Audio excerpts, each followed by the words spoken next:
जब भी हम झाइयों का ट्रीटमेंट स्टार्ट करते हैं तो एक बहुत ही डाउटफुल सी सिचुएशन होती है। इस बात पर डाउट होता है कि झाइयाँ ठीक होंगी भी या नहीं, और इस बात पर भी डाउट होता है कि जो ट्रीटमेंट हम ले रहे हैं वो काम कर भी रहा है या नहीं कर रहा।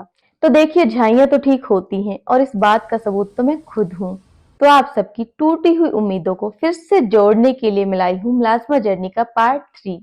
तो आज की इस वीडियो में ना सिर्फ मैं अपना स्किन केयर रूटीन शेयर करूंगी कि किन चीजों से मैंने अपनी झाइयों को ठीक किया, बल्कि जो आपकी कॉमन क्वेरीज हैं उनका भी मैं आज जवाब दूंगी। Thanks to all beautiful eyes watching my channel. मैं डॉक्टर वंदना, आपकी मुलाजमा सक्सेस स्टोरी में आपके साथ ही। तो आज मैं शेयर कर रही हूँ आपसे अपना स्किन केयर रूटीन। तो जैसा कि कोई भी skin care routine face wash के बिना स्टार्ट नहीं हो सकता, तो मेरा भी यहीं से स्टार्ट होता है।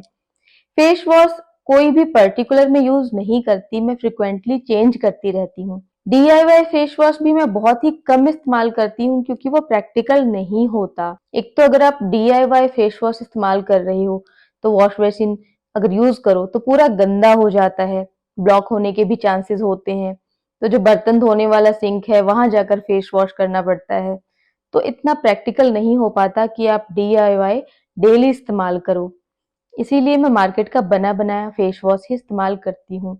अब अगर झाइयों की बात करें तो झाइयों को ठीक करने में फेस वॉश का रोल ना के बराबर है। फेस वॉश से किसी की झाइयाँ ठीक नहीं होती। तो जो भी आपका मनपसंद फेस वॉश है, जो आपको सूट करता है, आप बेझिझक इस्तेमाल करो। झाइयों में उससे कोई फर्क नहीं पड़ने वाला। तो अगर डीआईवाई की बात करें तो मैं वो बनाती हूँ मुल्तानी मिट्टी और त्रिफला पाउडर को मिक्स करके। लेकिन अगर किसी की एज ज्यादा है या फिर स्किन ड्राई है तो फिर वो मुल्तानी मिट्टी का इस्तेमाल ना करें, आप खाली त्रिफला पाउडर का इस्तेमाल कर सकते हैं। तो ये जो त्रिफला चूर्ण है ये मेरे 16 हर्ब वाले फेस पैक का इंग्रेडिएंट भी है। जो 16 हर्ब का फेस पैक है मैंने मुलाजमा जर्नी पार्ट 2 में बता रखा है। तो अगर किसी ने मेरी प्रीवियस वीडियो नहीं देखी है तो आप वहां जाकर देख सकते हैं। तो फेस वॉश के बाद मैं लेती हूँ स्टीम। तो स्टीम लेने के अलग अलग तरीके होते हैं, लेकिन अभी क्या है, मुझे हाल फिलहाल में एक्ने की बहुत ज्यादा प्रॉब्लम हुई थी। मेरी जो पूरी की पूरी स्किन है वो एक्ने से भर गई थी। हालांकि आपको दाग इतने नहीं दिख रहे जितने एक्ने थे, मतलब पूरी स्किन के नीचे जैसे कंकड़ हो इस तरीके से एक्ने भरे पड़े थे। थैंकफुली अभी वो सारे ठीक हो गए हैं, थोड़े से दाग धब्बे बचे हैं, वो कुछ दिनों में ठीक हो जाएंगे। तो इसलिए फिलहाल मैं 2 बार स्टीम ले रही हूँ। आप लोगों को 2 बार लेने की जरूरत नहीं है। जिनको एक्ने ज्यादा है, एक्टिव एक्ने है, वो चाहे तो 2 बार स्टीम ले सकते हैं। और जिनको एक्ने की प्रॉब्लम नहीं है वो डेली 1 बार ले सकते हैं, 5 मिनट के लिए काफी होगा। डेली नहीं लेना चाहते तो ऑल्टरनेट डे या फिर वीक में 2 बार भी ले सकते हैं। सभी की स्किन की अलग अलग रिक्वायरमेंट होती है, आप उस हिसाब से देख सकते हैं। अच्छा, मैंने बताया कि स्टीम हमेशा फेस स्टीमर से लेना है, दूर से लेना है। हाँ जी, आपको हीट नुकसान करती है, भाप कभी झाइयों में नुकसान नहीं करती, उसकी जो गर्माहट आती है वो नुकसान करती है। तो पतीले से तो आपको स्टीम नहीं लेना, स्टीमर से लेना है, स्टीमर को दूर रख के लेना है। मैं अभी काफी पास से ले रही हूँ क्योंकि मुझे उसकी थोड़ी सी जो उसकी तेज गर्म भाप है ना वो चाहिए अभी मेरी स्किन पे, क्योंकि और एक्ने ना निकल जाए ना, अभी मुझे डर है। तो मैं 2 बार ले रही हूँ, अच्छे से स्टीम ले रही हूँ। हालांकि जो स्टीम है मुझे वेल सुटेबल है, तो मैं कितना भी पास से ले लूँ मुझे कोई डर नहीं है। मुझे स्टीम बहुत ही ज्यादा सूट करती है। मैंने स्टीम का इस्तेमाल सालों से किया है, पूरा जो ट्रीटमेंट लिया है मुलाजमा का मैं स्टीम लेती रही हूँ, मुझे कोई नुकसान नहीं हुआ है। तो मैंने ये स्टीम ले लिया। स्टीम लेने के बाद अब मैं तुरंत फेस पैक लगाऊंगी। अब ये जो फेस पैक है ना, मैं बना के इसको फ्रिज में रख देती हूँ कि ये ठंडा हो जाए। तो ठंडा होने के बाद ना, मैं स्टीम लेने के बाद ना तो कपड़े से पोंछती हूँ चेहरे को, ना ही मैं पानी से धोती हूँ, तुरंत लगा लेती हूँ। तो ये फेस पैक है, ये मैं 2 तरीके से बनाती हूँ, तो दोनों तरीके से आपको बना के दिखा देती हूँ। जो पहला मेथड है उसमें मैं इसमें इस्तेमाल करती हूँ दही का और साथ में हनी का, दोनों को मिक्स करती हूँ। जिनकी स्किन ज्यादा ड्राई है ना वो हनी और भी ज्यादा डालें। हनी क्या है ना, आपके फेस पैक को पूरी तरीके से ड्राई नहीं होने देगा, जो आपका फेस है ना वो खिंचेगा नहीं, स्किन खिंचेगी नहीं। तो मेरे हिसाब से ना हनी तो डालना बहुत जरूरी है, क्योंकि जैसा कि मैंने आपको कहा है कि दिन में 2 बार फेस पैक लगाओ। तो अगर दो दो बार आप फेस पैक लगाओगे ना, इतनी बार फेस वॉश भी करना पड़ेगा तो ड्राइनेस आ सकती है। जिसकी ऑयली स्किन है उसकी भी ड्राई हो सकती है। तो ये जो हनी है ना ये ड्राई नहीं होने देगा, ड्राइनेस को प्रिवेंट करेगा। तो अच्छे से इसके अंदर हनी जरूर मिक्स करो। दूसरा मैं बनाती हूँ खीरे को पीस कर उसके पल्प के साथ। खीरे को मिक्सी में डालकर जब इसको हम ग्राइंड करते हैं तो ये बिल्कुल ही अच्छे से पिस जाता है, बिल्कुल अच्छा सा इसका पेस्ट बन जाता है। इस पेस्ट के अंदर फेस पैक को मिक्स करके ये रेडी हो जाता है। इस वाले में भी अगर आप चाहें तो हनी मिक्स कर दें, तो ये ड्राइनेस को होने से रोकेगा। इन दोनों में से जो मेरा फेवरेट है वो दही वाला है। दही वाला मैं ज्यादा यूज करती हूँ, हालांकि कभी कभार खीरे वाला भी यूज करती हूँ। दही वाला फेवरेट इसलिए भी है क्योंकि इसकी कंसिस्टेंसी बहुत ही ज्यादा स्मूथ होती है, तो ना ये फेस पे जब लगाते हैं अच्छे से स्टिक कर जाता है, इतना टपकता नहीं है। लेकिन जो खीरे वाला है ना वो टपकता है। तो अभी मैं आपको जो लगा के दिखा रही हूँ वो दही वाला लगा के दिखा रही हूँ। तो स्टीम लेने का ना अलग अलग मेथड होता है, जैसे मैं कर रही हूँ जरूरी नहीं कि आप वैसे करें कि स्टीम लेने के तुरंत बाद आप फेस पैक को लगाएं। आपको जब ठीक लगे, मैं सारे मेथड बताऊंगी, आप वैसे वैसे फॉलो कर सकते हो। तो पहला तो यही हो गया कि स्टीम लिया और तुरंत बाद फेस पैक लगा लिया। अब जो ये फेस पैक है इसको कंप्लीट ड्राई नहीं होने देना, नहीं तो हमारी स्किन खिंचेगी। स्किन खिंचने से रिंकल्स आने के चांसेस बढ़ेंगे, ड्राई आउट भी हो जाएगी। वैसे भी आयुर्वेद में लिखा हुआ है कि सूखने के बाद रखना नहीं चाहिए, चेहरा दूषित हो जाता है, तो मैं तो पूरा सूखने ही नहीं देती। अब एक बात और आती है कि फेस पैक को चेहरे पर कितनी देर रखना चाहिए। तो अगर आप पहली बार अप्लाई कर रहे हैं तो बिल्कुल कम टाइम के लिए रखें, 10 मिनट के लिए रखें। आपको पता होना चाहिए आपको सूट कर रहा है नहीं कर रहा। मैं तो एक एक घंटा भी रखती हूँ। शॉक्ड हो गए, आपको लगेगा भाई 1 घंटा तो रखना ही नहीं चाहिए, ऐसा कुछ भी नहीं है। अगर आपकी स्किन को बहुत अच्छे से सूट कर रहा है। दूसरा, अगर फेस पैक ड्राई नहीं हुआ तो आप रख सकते हो। हाँ, ड्राई हो गया तो आपको बिल्कुल नहीं रखना। अगर 10 मिनट में ड्राई हो गया ना, आप 10 मिनट में ही वॉश कर लो। तो मैं 1 घंटा लगा रही हूँ, मैं सबको नहीं बोलती कि एक एक घंटा लगा के रखो। वो धीरे धीरे आपको 6-7 महीने बाद आपको पता चलेगा आपकी स्किन पे कितना सूट करता है, आप कितनी देर रख सकते हो। तो मेरी स्किन को अच्छे से सूट करता है, और अगर मैं 1 घंटा भी रखती हूँ मुझे कोई प्रॉब्लम नहीं है, क्योंकि मैं मोटी लेयर लगाती हूँ, वो ड्राई नहीं होता है जल्दी। तो ये जो मैंने फेस पैक लगाया अभी, इसको भी सूखने में करीब 30 मिनट्स लगे। तो ये कंप्लीट ड्राई नहीं हुआ, जैसा कि आप देख सकते हैं, ये भी गीला है हल्का सा। तो अब मैं क्या करूंगी, आपको दूसरा मेथड दिखाऊंगी स्टीम का। तो जैसे कि फेस पैक लगा हुआ है ना, 70-80% ड्राई है, आप फेस पैक लगे हुए भी स्टीम ले सकते हो। इससे भी क्या है, फेस पैक का अब्जॉर्प्शन बढ़ेगा। अगर आपने कभी ऑब्जर्व किया हो कि कई पार्लर में ऐसा करते हैं कि फेस पैक लगा के स्टीम देते हैं उसका अब्जॉर्प्शन एनहेंस करने के लिए, तो फेस पैक लगे हुए भी आप स्टीम ले सकते हो। इससे क्या होगा, आपका फेस पैक गीला हो जाएगा, थोड़ी देर स्टीम लोगे तो गीला हो गया अच्छे से। अब हाथों से इसको मसाज करना है, बिल्कुल ही मिनिमल प्रेशर आपको अप्लाई करना है, जितने हल्के हाथों से कर सकते हो। रगड़ना बिल्कुल भी नहीं है स्किन को। ये जो झाइयाँ हैं चेहरे पर जमा हुआ मैल नहीं है जिसे हम रगड़ के हटा दें। तो बिल्कुल ही मिनिमल प्रेशर से आपको मसाज करना है। मसाज करने के बाद इसको पानी से वॉश कर दें। दूसरा, मान लो कि अगर आपने फेस पैक लगाया है और आप फेस पैक लगाने के बाद स्टीम नहीं लेना चाहते, फिर आप कैसे रिमूव करोगे? तो आप थोड़ा सा पानी का छींटा मारो चेहरे पर और हाथों को गीला करो। अब गीले हाथों से इसको हल्का सा मसाज करके रिमूव कर दो, पानी से वॉश कर लो। तो ये जो फेस पैक है ना, जैसे कि मैंने तो इंग्रेडिएंट्स को लेके नेचुरल फॉर्म में, हर्ब्स को लेके जड़ी बूटी के फॉर्म में और मैंने बनवाया है, तब भी ये हल्की सी स्टेनिंग करता है, रंग छोड़ता है। तो आप मेरा चेहरा देख सकते हैं कि एक हल्का सा पिंकिश सा ग्लो आ गया है। मेरे हाथों का, चेहरे का रंग अलग अलग है। हाथों का पीला सा दिख रहा है क्योंकि जो मेरी स्किन टोन है नेचुरल थोड़ी सी येलोइश है, और जो मेरा चेहरा है वो पिंकिश दिख रहा है। तो ये स्टेनिंग करता है, लेकिन बहुत ही हल्की सी करता है। लेकिन जब मैं ऑनलाइन लेके बनाती थी ना तो वो ज्यादा स्टेनिंग करता था। तो हो सकता है कि उसमें वो कलर यूज करते हैं, तो उसका ऐसा स्टेन आता था जैसे कॉपर का स्टेन आता है। कॉपर की तरह से स्टेनिंग आती थी, जिसकी वजह से चेहरा ऐसा लगता था कि काला हो रहा है। तो अगर आप फेस पैक लगा रहे हैं उससे काला दिख रहा है, तो फेस पैक तो काला नहीं करता, जो कुमकुमादी ऑयल है वो काला करती है झाइयों को। अगर फेस पैक लगाने से आपका काला दिख रहा है मतलब वो स्टेनिंग कर रहा है।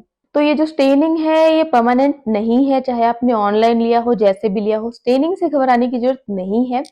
अगर आपको किसी फंक्शन में जाना है, कहीं जाना है, स्टेनिंग रिमूव करनी है, तो आप या तो कॉटन को मिल्क में डिप करके बार बार क्लीन करो, ठीक है, दिन में कई बार क्लीन करो, अगले दिन तक वो सारी स्टेनिंग चली जाएगी। नहीं तो आप 2-3 दिन पहले फेस पैक लगाना बंद कर दो, धीरे धीरे आपकी स्टेनिंग खत्म हो जाएगी। जो मेरा स्टेनिंग उतारने का सबसे अच्छा जो मेथड था, जो बहुत ही कामयाब होता था, वो था दूध और मुल्तानी मिट्टी का मैं फेस पैक लगा लेती थी।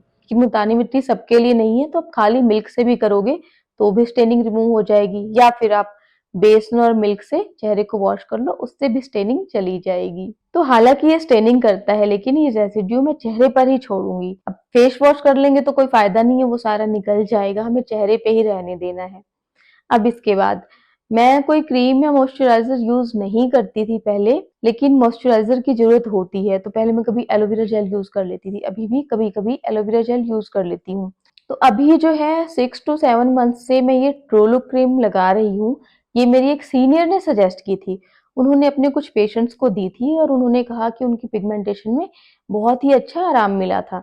अब ये पिगमेंटेशन पे कितना काम करती है कितना नहीं ना, इस बात का रिव्यू देने के लिए मैं फिट नहीं बैठती, क्योंकि मेरी पिगमेंटेशन ऑलरेडी बहुत रिड्यूस हो चुकी है और मैं फेस पैक भी लगा ही रही हूँ, तो क्रीम कितना असर कर रही है नहीं कर रही मैं वो बता नहीं सकती हूँ। हाँ, मुझे क्रीम है जो 2 बातों के लिए बहुत पसंद आई। पहली बात तो ये इसकी इंग्रेडिएंट लिस्ट, जो मैं कुमकुमादी ऑयल इस्तेमाल कर रही हूँ, जो मैं फेस पैक लगा रही हूँ और इस क्रीम के जो इंग्रेडिएंट्स है बहुत ही ज्यादा मिलते जुलते हैं। दूसरी चीज जो मुझे अच्छी लगी वो है इसकी कंसिस्टेंसी। ये बहुत ही थिन है, सीरम की तरह है, स्किन को बिल्कुल चिपचिपा नहीं करती।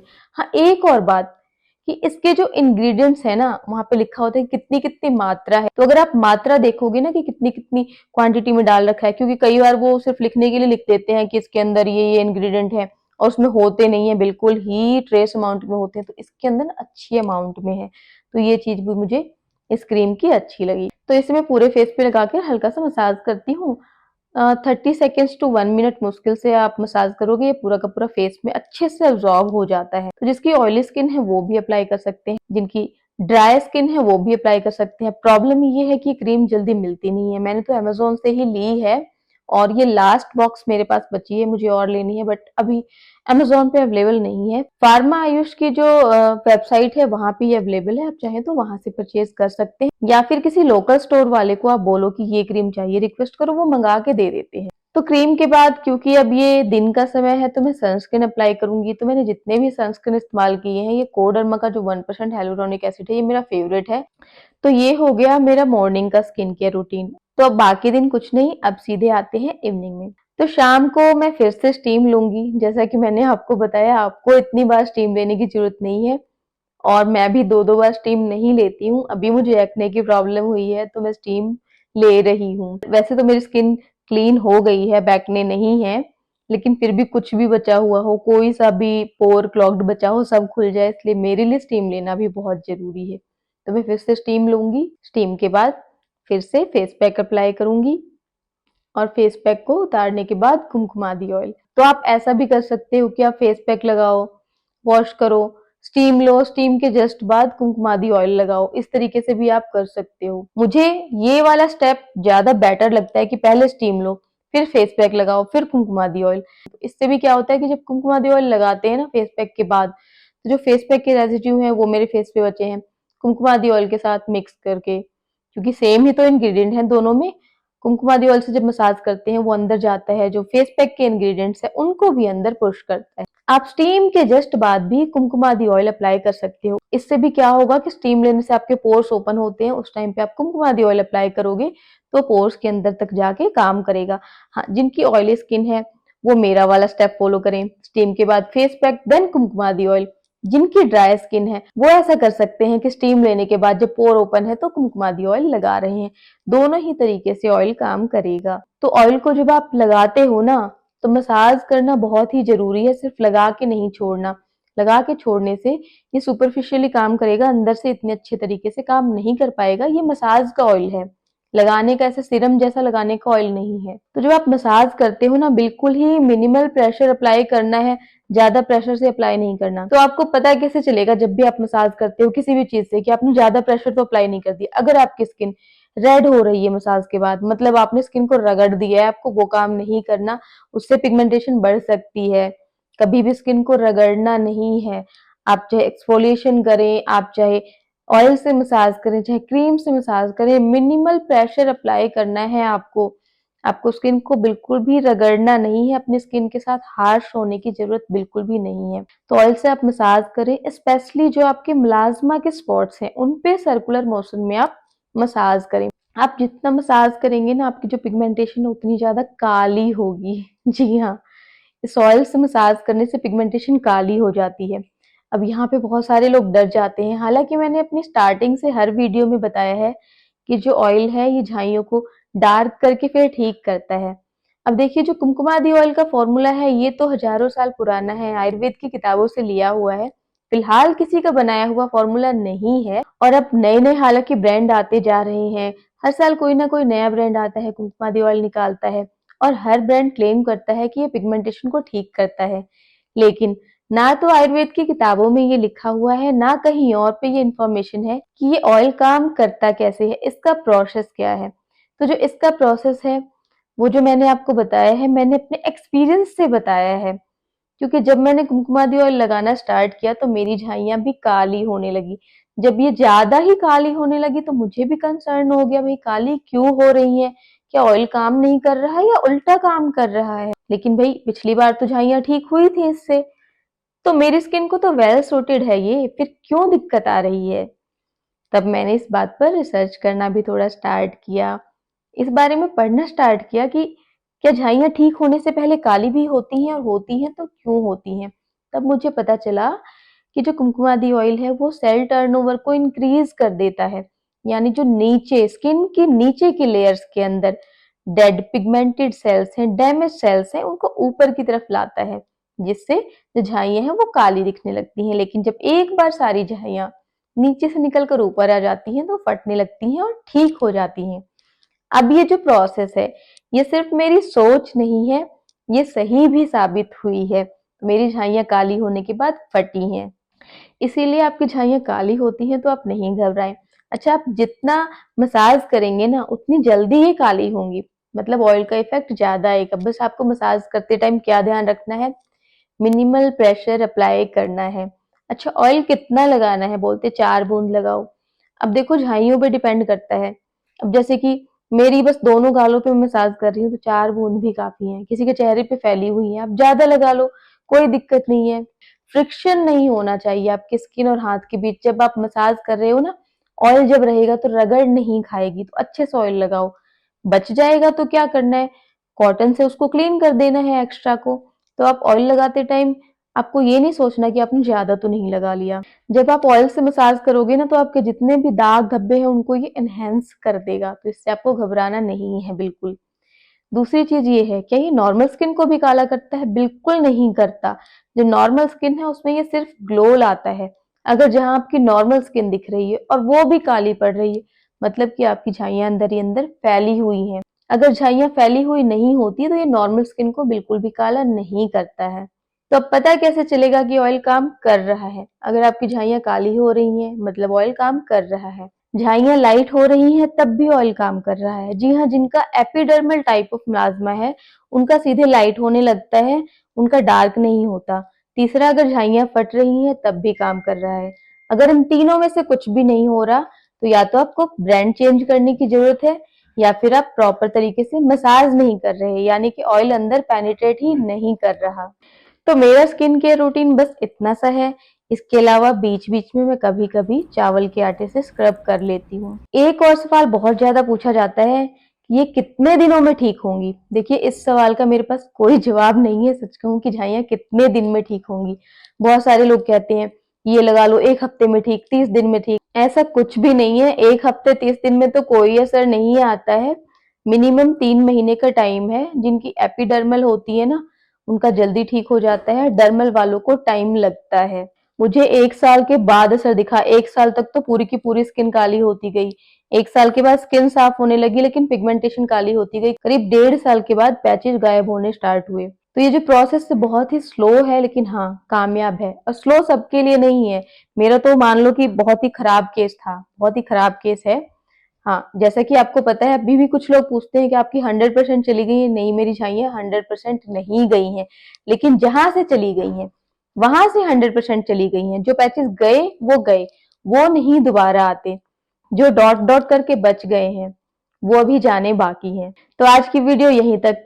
वीडियो अच्छी लगी हो तो लाइक कर देना। ऐसे ही और वीडियोस के लिए subscribe to my channel. Stay healthy and keep glowing.